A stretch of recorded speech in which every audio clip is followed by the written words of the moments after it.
My dear students, dear friends, and dear brothers and sisters, once again I welcome to all of you in Dr. S. Chandra online classes for education. मेरे प्रिय विद्यार्थियों, पंडित दीनदयाल उपाध्याय गोरखपुर विश्वविद्यालय गोरखपुर के द्वारा जो under graduate first semester के विद्यार्थी हैं उनके लिए एक माइनर कोर्स रखा गया है जिसका नाम है इंट्रोडक्शन टू दीनदयाल उपाध्याय, जिसका कोर्स कोड है HIS 106।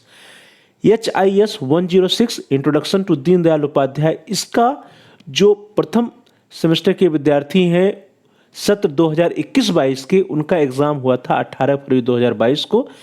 18 फरवरी 2022 को जो परीक्षा हुआ था यह 2 क्रेडिट के लिए हुआ था CBCS मोड में।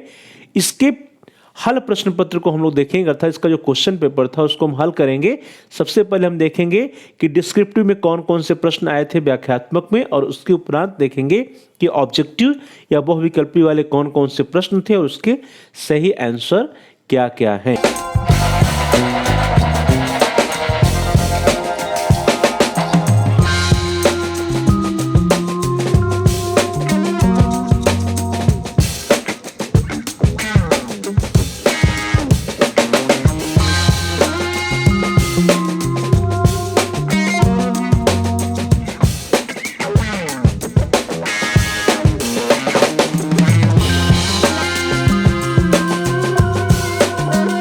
आज की क्लास को स्टार्ट करते हैं और आज हम सबसे पहले HIS 106 introduction to Deendayal Upadhyay का जो 18 फरवरी 2022 को प्रश्न पत्र हुआ था, पेपर हुआ था, एग्जाम हुआ था, उसको सॉल्व करेंगे। आपके स्क्रीन पर जो पेपर 18 फरवरी 2022 का हुआ था वो दिखाई दे रहा है, जिसका कोर्स कोड है HIS 106 undergraduate first semester examination 2021-22 minor course introduction to Deendayal Upadhyay credit 2+0 CBCS mode. इसमें सबसे पहले इंपॉर्टेंट इंस्ट्रक्शन दिए गए हैं। इंपॉर्टेंट इंस्ट्रक्शन है the question paper is in 2 sections, अर्थात प्रश्न पत्र 2 भागों में है। Section A descriptive will be of 15 marks and section B objective will be of 60 marks, अर्थात जो खंड A है वो व्याख्यात्मक है, 15 अंकों का है, और साथ साथ जो खंड B है वह बहुविकल्पी है और 60 अंकों का है या 60 नंबर का है। Sections A will be deposited at the end of the examination and answer sheet OMR of section B will be deposited, अर्थात खंड A परीक्षा के अंत में जमा कर लिया जाएगा एवं खंड B का उत्तर पत्रिका या OMR जमा होगा। तो ध्यान दीजिए, जो खंड A है यह 1 घंटे की परीक्षा है। सबसे पहले यही परीक्षा होती है, तो 1 घंटे के उपरांत जो डिस्क्रिप्टिव या व्याख्यात्मक परीक्षा है उसकी कॉपी सबमिट कर ली जाती है, और उसके उपरांत 1.5 घंटे के लिए आपको जो ऑब्जेक्टिव वाला होता है क्वेश्चन पेपर वो दिया जाता है और उसका OMR शीट सबमिट होता है। तो सबसे पहले हम देखते हैं खंड A या व्याख्यात्मक या डिस्क्रिप्टिव में जो 1 घंटे के पेपर है जिसमें 15 अंक है, उसमें क्या क्या प्रश्न आए थे। यहाँ पर कुछ इंस्ट्रक्शन है। इंस्ट्रक्शन क्या है, नोट क्या है कि total number of questions are 6, अर्थात डिस्क्रिप्टिव में व्याख्यात्मक में कुल 6 प्रश्न दिए गए हैं। Answer 3 questions in all. इन 6 प्रश्नों में से सिर्फ आपको किन्हीं 3 प्रश्नों का उत्तर देना है। All questions carry equal marks, और सभी प्रश्न जो हैं उनके नंबर्स, उनके अंक समान होंगे। तो 6 प्रश्न आपके पास दिए गए हैं और आपके पास ये विकल्प है कि इन 6 प्रश्नों में से किन्हीं 3 प्रश्नों का आप उत्तर दीजिए जो आपको जिसकी तैयारी आपकी अच्छे से हो। जो प्रश्न आया हुआ था उसमें सबसे पहला प्रश्न था question number 1, throw light on ideas of Pandit Deendayal on nation and state, अर्थात राष्ट्र और राज्य पर पंडित दीनदयाल के विचारों पर प्रकाश डालिए, पहला प्रश्न था। दूसरा प्रश्न है right a short note on national culture, अर्थात राष्ट्रीय संस्कृति पर संक्षिप्त टिप्पणी लिखिए। तीसरा प्रश्न है discuss Pandit Deendayal Upadhyay as a nation builder, अर्थात राष्ट्र निर्माता के रूप में पंडित दीनदयाल उपाध्याय की विवेचना कीजिए। चौथा प्रश्न आपकी स्क्रीन पर दिखाई दे रहा होगा। प्रश्न है throw light on the early life of Pandit Deendayal Upadhyay, अर्थात पंडित दीनदयाल उपाध्याय के प्रारंभिक जीवन पर प्रकाश डालिए। प्रश्न संख्या 5 है evaluate the educational ideas of Pandit Deendayal Upadhyay, अर्थात पंडित दीनदयाल उपाध्याय के शैक्षिक विचारों का मूल्यांकन कीजिए। और अंतिम प्रश्न है प्रश्न संख्या 6 evaluate the Pandit Deendayal Upadhyay ideas of Antyodaya, अर्थात पंडित दीनदयाल उपाध्याय के अंत्योदय संबंधी विचारों का मूल्यांकन कीजिए। तो कुल मिलाकर के आपके स्क्रीन पर देखिए 6 प्रश्न दिखाई दे रहे हैं और जैसा कि नोट या इंस्ट्रक्शन दिया गया था, इन 6 प्रश्नों में से किन्हीं 3 प्रश्नों के उत्तर आपको कॉपी में लिखने होते हैं। और उसके लिखने के लिए देखिए स्पेस दिया हुआ है। स्पेस जो है पहले से दिया रहता है आपकी कॉपी में।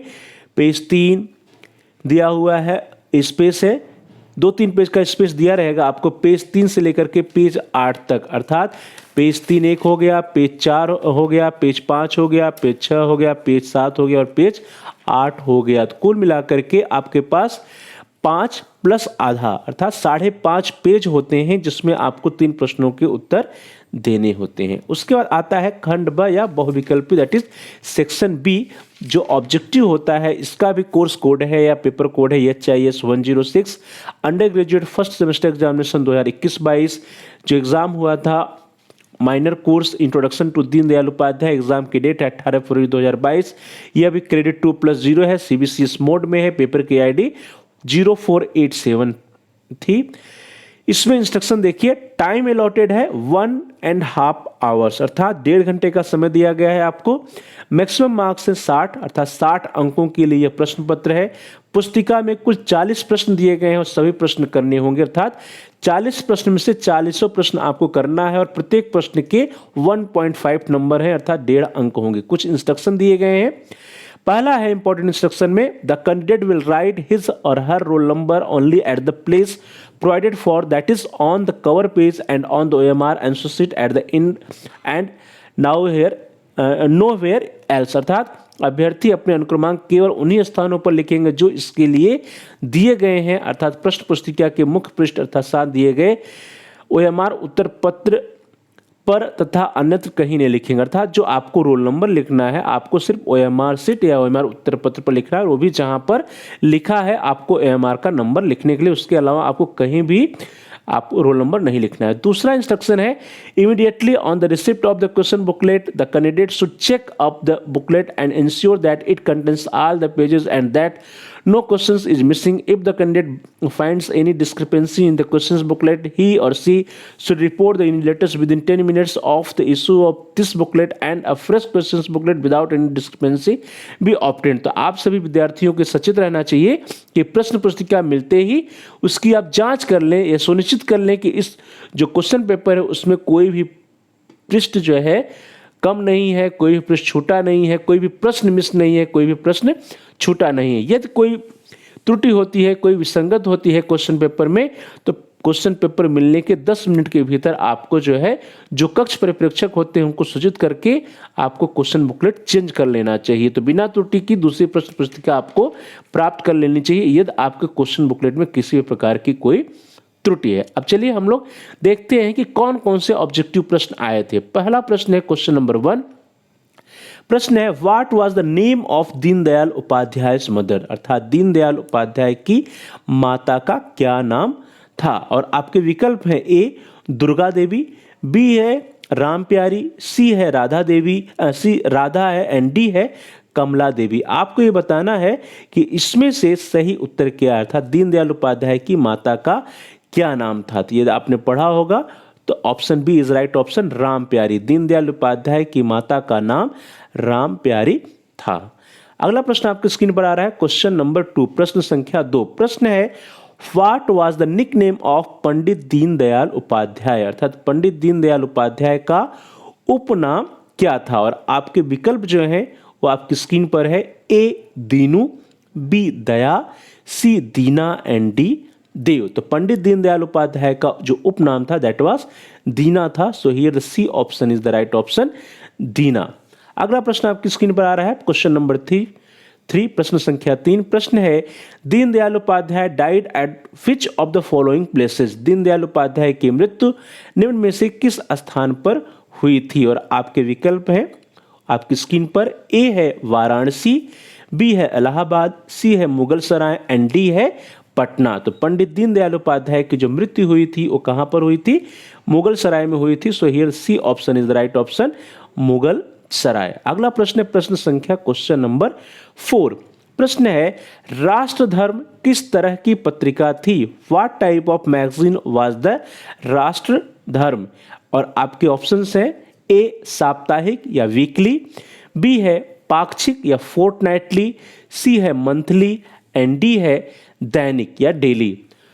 तो जो राष्ट्रधर्म पत्रिका थी वह किस प्रकार की पत्रिका थी? साप्ताहिक थी, पाक्षिक थी, मासिक थी या दैनिक थी? तो राष्ट्रधर्म जो थी वो एक मासिक पत्रिका थी, that was a monthly magazine. So here the C option is the right option. Rashtradharma was a monthly magazine. अगला प्रश्न आपकी स्क्रीन पर आ रहा है, प्रश्न संख्या 5, क्वेश्चन नंबर 5। प्रश्न है 5 जन वाज अ डैश मैगजीन, अर्थात 5 जन एक पत्रिका थी। और आपके विकल्प हैं, ए मंथली या मासिक पत्रिका थी, बी है फोर्टनाइटली या पाक्षिक पत्रिका थी, सी है वीकली या साप्ताहिक पत्रिका थी एंड डी है डेली या दैनिक पत्रिका थी। तो जो 5 जन पत्रिका थी वह किस प्रकार की पत्रिका थी, यह प्रश्न है। तो कैसी थी? That was a weekly magazine, या वह एक साप्ताहिक पत्रिका थी। So here the C option is the right option. 5 जन एक साप्ताहिक पत्रिका थी। अगला प्रश्न आपकी स्क्रीन पर आ रहा है, प्रश्न संख्या 6, क्वेश्चन नंबर 6। प्रश्न है पंडित दीनदयाल अखिल भारतीय जनसंघ के महामंत्री कब बने? When did Pandit Deendayal become the general secretary of all India Jana Sangh? And your options are, आपके विकल्प हैं, ए 1950 या 1950, बी 1951 या 1951, सी 1952 या 1952 एंड डी 1953 या 1953। तो पंडित दीनदयाल जी अखिल भारतीय जनसंघ के जो महामंत्री बने थे वो 1951 में बने थे। So here B option is right option. 1951 से लेकर के 1957 तक वे अखिल भारतीय जनसंघ के महामंत्री थे। So here the B option is the right option, 1951 या 1951। अगला प्रश्न है आपकी स्क्रीन पर, क्वेश्चन नंबर 7, प्रश्न संख्या 7। प्रश्न है According to Pandit Deendayal Upadhyay, which of the following was not included in the minimum needs of a person? अर्थात पंडित दीनदयाल उपाध्याय के अनुसार व्यक्ति की न्यूनतम आवश्यकताओं में निम्नलिखित में से क्या सम्मिलित नहीं था? और आपके विकल्प हैं, A roti, B cloth, C house and D government job. तो पंडित दीनदयाल उपाध्याय के अनुसार व्यक्ति की न्यूनतम आवश्यकताओं में निम्नलिखित में से क्या सम्मिलित नहीं था? तो रोटी सम्मिलित था, कपड़ा सम्मिलित था, मकान सम्मिलित था, लेकिन गवर्नमेंट जॉब सम्मिलित नहीं था। सो हियर द जो डी ऑप्शन है, D option is the right option. जो गवर्नमेंट जॉब है वो उनके अनुसार न्यूनतम आवश्यकताओं में नहीं आता है। न्यूनतम आवश्यकताएं जो है वो रोटी, कपड़ा और मकान है, ना कि गवर्नमेंट जॉब या सरकारी नौकरी। चलिए आगे बढ़ते हैं। अगला प्रश्न आपकी स्क्रीन पर आ रहा है, प्रश्न संख्या 8, क्वेश्चन नंबर 8। प्रश्न है पंडित दीनदयाल उपाध्याय की मृत्यु कब हुई? When did Pandit Deendayal Upadhyay die? And your options are, आपके विकल्प हैं, ए फरवरी 11, 1963 अर्थात 11 फरवरी 1963 को, बी फरवरी 11, 1965 या 11 फरवरी 1965 को, सी फरवरी 11, 1966 या 11 फरवरी 1966 को एंड डी फरवरी 11, 1968 या 11 फरवरी 1968 को। तो पंडित दीनदयाल उपाध्याय जी की जो डेथ हुई थी, जिनकी मृत्यु हुई थी, वो कब हुई थी? 11 फरवरी 1968 को हुई थी। So here the D option is the right option, 11 फरवरी 1968। अगला प्रश्न आपकी स्क्रीन पर, प्रश्न संख्या 9। प्रश्न है Deendayal उपाध्याय's concept of upliftment of the last man of the society is known as, अर्थात दीनदयाल उपाध्याय के समाज के अंतिम व्यक्ति के उत्थान की अवधारणा को किस नाम से जाना जाता है? वेरी इंपॉर्टेंट क्वेश्चन, बहुत इंपॉर्टेंट क्वेश्चन है। पंडित दीनदयाल उपाध्याय के समाज के अंतिम व्यक्ति के उत्थान की अवधारणा को हम किस नाम से जानते हैं? तो हम उसको अंत्योदय के नाम से जानते हैं। So here the C option is the right option. Deendayal Upadhyay concept of upliftment of the last man of the society is known as Antyodaya. So here the C option is the right option. अगला प्रश्न आपकी screen पर, प्रश्न संख्या 10, question number 10। प्रश्न है दीनदयाल उपाध्याय किस धर्म के अनुयायी थे? Deendayal Upadhyay was a follower of which religion? And your options are, A Parsi, B Christian या ईसाई, C Jain and D Sanatan. ध्यान दीजिए, यहाँ पे जो इंग्लिश के ऑप्शंस हैं और जो हिंदी के ऑप्शन में, इसमें थोड़ा सा डिफरेंस है। तो आपको हमेशा जो इंग्लिश वाला प्रश्न होता है और इंग्लिश के जो विकल्प हैं उसको फॉलो करना चाहिए। तो Deendayal Upadhyay was a follower of which religion? तो वे किस रिलीजन या किस धर्म के अनुयायी थे? तो वे पारसी नहीं, क्रिश्चियन नहीं, जैन नहीं, बल्कि सनातन धर्म के अनुयायी थे। So here the D option is the right option, Sanatan Dharma. अगला प्रश्न आपकी स्क्रीन पर आ रहा है, प्रश्न संख्या 11, क्वेश्चन नंबर 11। प्रश्न है, who among the following was an exponent of integral humanism? निम्नलिखित में से कौन एकात्म मानववाद का प्रतिपादक था? And your options are A Swami Vivekananda, B Swami Dayanand Saraswati, C Ishwar Chandra Vidyasagar and D Deendayal Upadhyay.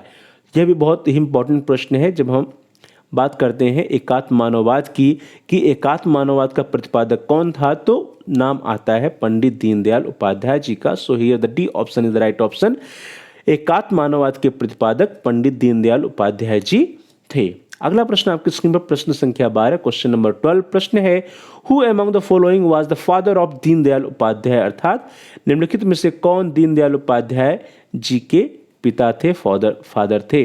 और आपके विकल्प हैं A Shyama Prasad Mukherjee, B Shiv Dayal, C Bhagwati Prasad Upadhyay and D Dayanand.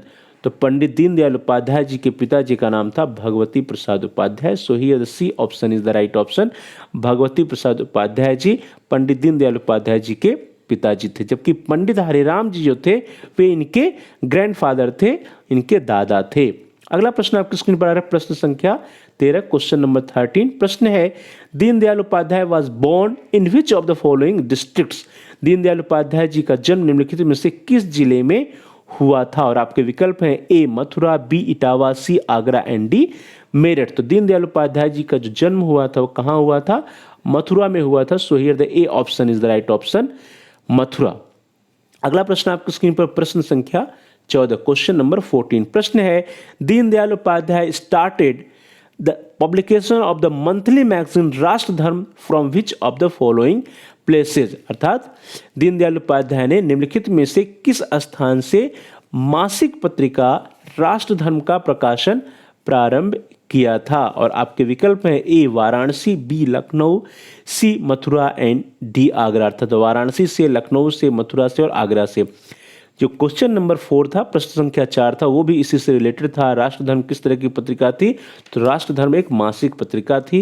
इस प्रश्न में दिया हुआ है और पूछा गया है इस प्रश्न में कि निम्नलिखित में से किस स्थान से उन्होंने मासिक पत्रिका राष्ट्र धर्म का प्रकाशन प्रारंभ किया था? तो आपके जो विकल्प हैं उन सभी विकल्पों में से जो राइट आंसर हो क्या है, यदि आपने अध्ययन किया होगा तो पता होगा, दैट वाज लखनऊ। अर्थात लखनऊ से उन्होंने मासिक पत्रिका राष्ट्र धर्म का प्रकाशन प्रारंभ किया था। So here the B option is the right option, Pandit Deendayal Upadhyay ji Lucknow से 1940 में 1940 में मासिक पत्रिका राष्ट्र धर्म का प्रकाशन प्रारंभ किया था। और कहां से किया? लखनऊ से प्रारंभ किया। अगला प्रश्न आपकी स्क्रीन पर प्रश्न संख्या 15, क्वेश्चन नंबर 15। प्रश्न है, who among the following said if I get 2 Deendayals I can transform the political face of India?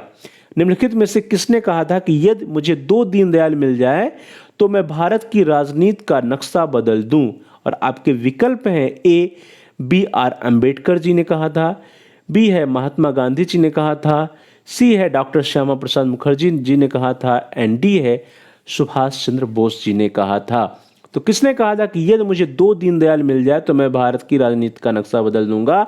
If I get 2 Deendayals I can transform the political face of India. किसने कहा? श्यामा प्रसाद मुखर्जी जी ने कहा था। So here the C option is the right option, doctor Shyama Prasad Mukherjee. Doctor Shyama Prasad Mukherjee ji ने कहा था कि यदि मुझे 2 दीनदयाल मिल जाए तो मैं भारत की राजनीति का नक्शा बदल दूं। अगला प्रश्न आपकी स्क्रीन पर प्रश्न संख्या 16, क्वेश्चन नंबर 16। प्रश्न है, who among the following had demanded Indo Pak federation in a joint statement? निम्नलिखित में से किसने एक साझे वक्तव्य में भारत पाक महासंघ की मांग की थी? और आपके विकल्प हैं A doctor Lohia and Shyama Prasad Mukherjee ने, बी है डॉक्टर लोहिया एंड दीनदयाल उपाध्याय जी ने, सी है Deendayal Upadhyay and A B Vajpayee ने एंड डी है नन ऑफ द एबव या उपयुक्त में से कोई नहीं। तो एक साझे वक्तव्य में भारत पाक महासंघ की मांग किसके द्वारा की गई थी? डॉक्टर लोहिया और दीनदयाल उपाध्याय जी ने मिल करके, उनका साझा वक्तव्य था डॉक्टर लोहिया एंड दीनदयाल उपाध्याय जी का, उन्होंने ही एक साझे वक्तव्य में भारत पाक महासंघ की मांग की थी? So here the B option is the right option, doctor Lohia and Deendayal Upadhyay. So Dr. Lohia and Deendayal Upadhyay had demanded Indo-Pak Federation in a joint statement. So here the B option is the right option.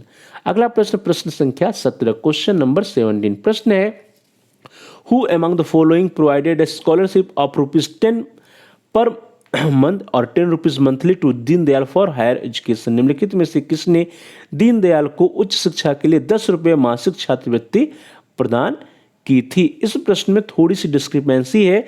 जब हम higher education की बात करते हैं या उच्च शिक्षा की बात करते हैं तो उच्च शिक्षा में जो उनको स्कॉलरशिप मिली तो 10 नहीं बल्कि 20 रुपीज़ की मिली थी. सो यहाँ पे जो 20 रुपीज़ या 20 रुपीज़ होना चाहिए, 20 रुपये होना चाहिए. और किसके द्वारा दी गई थी ये प्रश्न है. तो आपके विकल्प हैं A Ratan Tata, B Ghanshyam Das Birla, C Shyama Prasad Mukherjee and D Indian government या भारत सरकार के द्वारा दी गई थी. तो दीनदयाल उपाध्याय जी को उच्च शिक्षा के लिए 20 रुपये मासिक जो छात्रवृत्ति दी गई थी वह जो है घनश्याम दास बिड़ला जी के द्वारा दी गई थी. So here the B option is the right option, Ghanshyam Das Birla. अगला प्रश्न आपकी स्क्रीन पर प्रश्न संख्या 18, क्वेश्चन नंबर 18. प्रश्न है, the eminent thinker Pandit Deendayal Upadhyay was born. प्रख्यात चिंतक पंडित दीनदयाल उपाध्याय का जन्म कब हुआ था? यह प्रश्न है और आपके विकल्प हैं आपकी स्क्रीन पर. ए सितंबर 25, 1914 अर्थात 25 सितंबर 1914 को, बी 25 सितंबर 1915 अर्थात 25 सितंबर 1915 को, सी है सितंबर 25, 1916 अर्थात 25 सितंबर 1916 को, एंड डी है सितंबर 25, 1917 या 25 सितंबर 1917 को. तो प्रख्यात चिंतक पंडित दीनदयाल उपाध्याय जी का जो जन्म हुआ था कब हुआ था? 25 सितंबर 1916 को हुआ था. So here C option is the right option, 25 September 1916. So here the C option is the right option. अगला प्रश्न, प्रश्न संख्या 19, क्वेश्चन नंबर 19. प्रश्न है, हु रोड द बुक राष्ट्र जीवन की दिशा? राष्ट्र जीवन की दिशा नामक पुस्तक किसने लिखा? यह प्रश्न है और आपके विकल्प हैं ए श्यामा प्रसाद मुखर्जी, बी अटल बिहारी वाजपेयी, सी है दीनदयाल उपाध्याय एंड डी है लाल कृष्ण आडवाणी. तो ध्यान दीजिए, राष्ट्र जीवन की दिशा नामक पुस्तक किसके द्वारा लिखी गई थी? तो किसने लिखा था?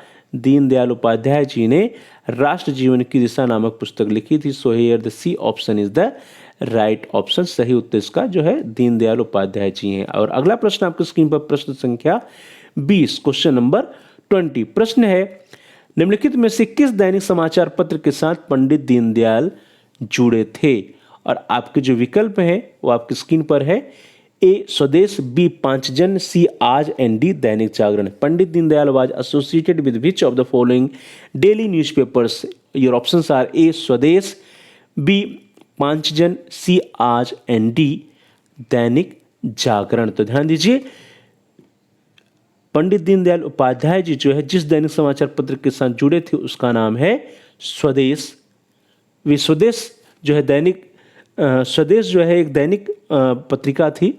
उस दैनिक पत्रिका के साथ या एक दैनिक समाचार पत्र था स्वदेश, उसी के साथ वे जुड़े हुए थे. जबकि अगर हम लोग पांचजन की बात करते हैं तो पांचजन क्या था? एक साप्ताहिक पत्रिका थी, जबकि राष्ट्र धर्म जो थी वो एक मासिक पत्रिका थी. तो यहाँ पर ये ऑप्शन राइट ऑप्शन है कि पंडित दीनदयाल उपाध्याय जो है वो स्वदेश नामक दैनिक समाचार पत्र के साथ जुड़े थे. डियर स्टूडेंट्स, इस तरह से हम सभी लोगों ने देखा कि कौन कौन से डिस्क्रिप्टिव प्रश्न थे, कौन कौन से व्याख्यात्मक प्रश्न थे जो पूछे गए थे. 6 प्रश्नों के बारे में हम लोगों ने देखा, प्रश्नों को देखा, और उसके उपरांत जो ऑब्जेक्टिव प्रश्न थे उन ऑब्जेक्टिव प्रश्नों में कुल 40 प्रश्न दिए गए, जिसमें से हम लोगों ने 20 प्रश्नों का अभ्यास किया, 20 प्रश्नों को देखा और कि कौन कौन से प्रश्न थे और उसके सही उत्तर क्या होंगे. और अगली क्लास में, अगली कक्षा में, अगले वीडियो में हम सभी लोग अन्य जो 20 मल्टीपल चॉइस क्वेश्चंस बचे हैं उनकी चर्चा करेंगे. तब तक के लिए आप सभी का बहुत बहुत धन्यवाद. Thanks for watching. Thanks to all of you. Please like, share and comment on the video. Also subscribe the channel and press the bell icon all. Dear students, आप इस वीडियो को लाइक कीजिए और साथ ही साथ इस वीडियो को अपने फ्रेंड सर्कल में शेयर कीजिए, जिससे कि वे भी इस वीडियो का लाभ उठा सके, उनका भी अध्ययन कार्य सुचारू रूप से आगे बढ़ सके. और साथ ही साथ आप इस वीडियो पे कमेंट्स भी कर सकते हैं. कमेंट्स के द्वारा यदि आपको कोई बहुमूल्य सुझाव है या कोई प्रश्न है तो आप हम तक पहुंचा सकते हैं. हम आपके प्रश्नों का उत्तर देने का प्रयास करेंगे, आपकी समस्याओं का समाधान करने का प्रयास करेंगे और साथ ही साथ जो भी आपके महत्वपूर्ण सुझाव होंगे उन सुझावों पर अनुपालन भी करने का प्रयास करेंगे. So please like, share and comment on the video. Also subscribe the channel and press the bell icon all. आप सभी में से जिन लोगों ने अभी तक चैनल को सब्सक्राइब नहीं किया है, कृपया आप चैनल को सब्सक्राइब कर लीजिए, जिससे कि आप अपने कोर्स से रिलेटेड सभी एजुकेशनल वीडियोज़ को आसानी से प्लेलिस्ट में जाकर के सर्च कर पाएँ, देख पाएँ, ढूंढ पाएँ। इसके लिए जरूरी है कि चैनल को सब्सक्राइब कीजिए और साथ ही साथ जहाँ पर सब्सक्राइब लिखा है वहीं पर एक बेल का आइकन बना है, घंटी का एक आइकन बना है, उसको प्रेस कीजिए। उसको दबाने पर कुछ ऑप्शंस आते हैं, उसमें से आप ऑल के ऑप्शन को सिलेक्ट कर लीजिए। इससे यह होगा कि आपके कोर्स से रिलेटेड जितने भी नए एजुकेशनल वीडियोज आएंगे उसकी नोटिफिकेशन, उसकी सूचना आपको समय से मिल जाएगी और आपका कोई भी वीडियो मिस नहीं होगा। तो dear students, please like, share and comment on the video. Also subscribe the channel and press the bell icon all. आप सभी का बहुत बहुत धन्यवाद। अगली क्लास में, अगली कक्षा में, अगले वीडियो में हम मिलते हैं, जिसमें हम अन्य 20 मल्टीपल चॉइस क्वेश्चंस जो इस परीक्षा में पूछे गए थे उसकी चर्चा करेंगे। तब तक के लिए बहुत बहुत धन्यवाद।